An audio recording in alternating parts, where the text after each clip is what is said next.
You ask Tiger to solve. This deals with linear equations with one unknown. The final result is R equals 75/19. Let's solve it step by step. Isolate the R.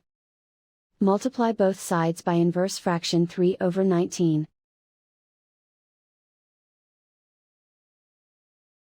Group like terms. Multiply the coefficients. Simplify the fraction. Multiply the fractions.